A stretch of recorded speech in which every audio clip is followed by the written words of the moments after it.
If God can do that, to go to a virgin and say, guess what? You're going to give birth to my son. And then have him die on the cross. And in 3 days, he got up with all power. That's a mighty God. And if he can do that, he can handle the little problems I'm wrestling with.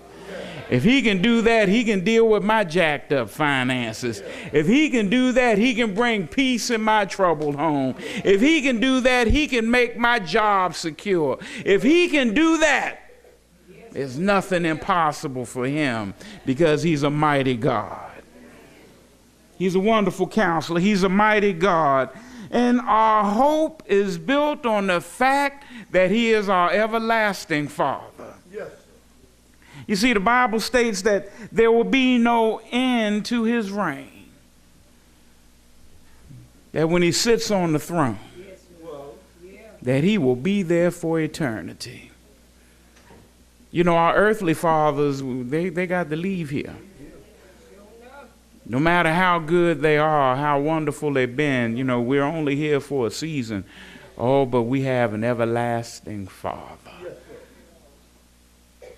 who will always be there when we call him, who will always sit on the throne and never overlook any of his children. He's our wonderful counselor. He's a mighty God. He's our everlasting Father. And then he is our Prince of Peace.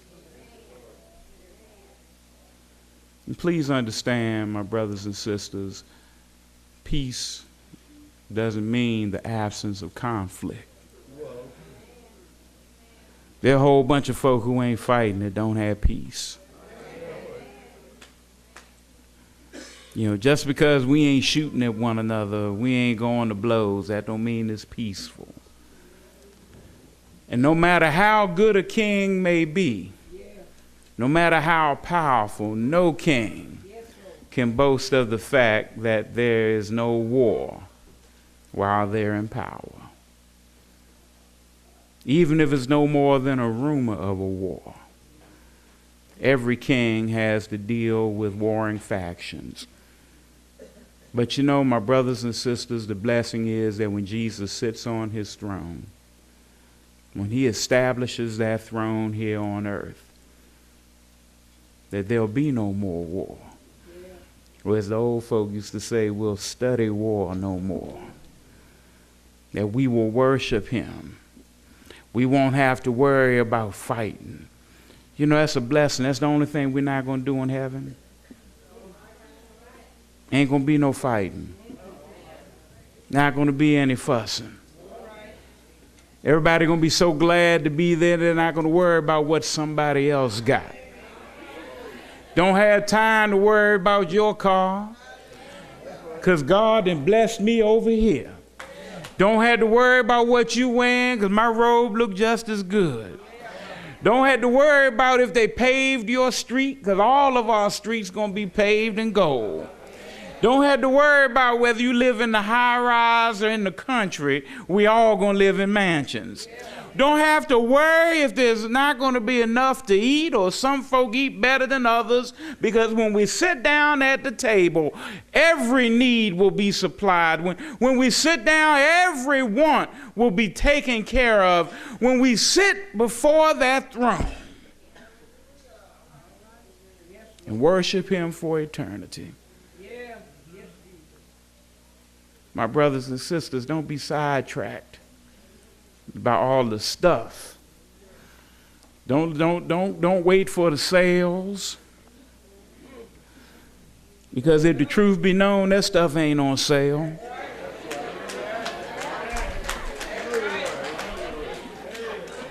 If you'd have went there 6 weeks ago, you'd have saw the same price that they say is the sale price right now.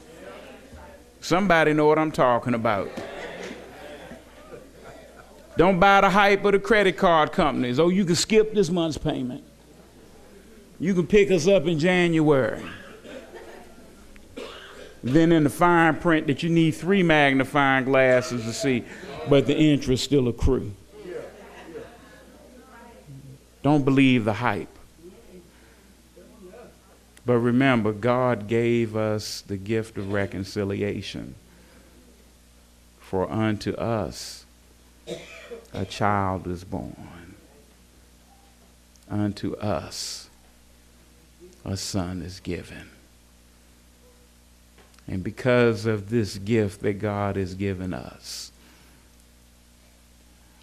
we have the opportunity to live with him forever.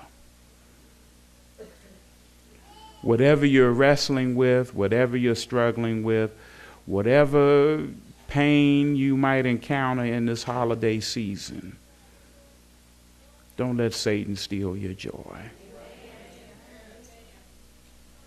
Because as long as we have Jesus, we have hope.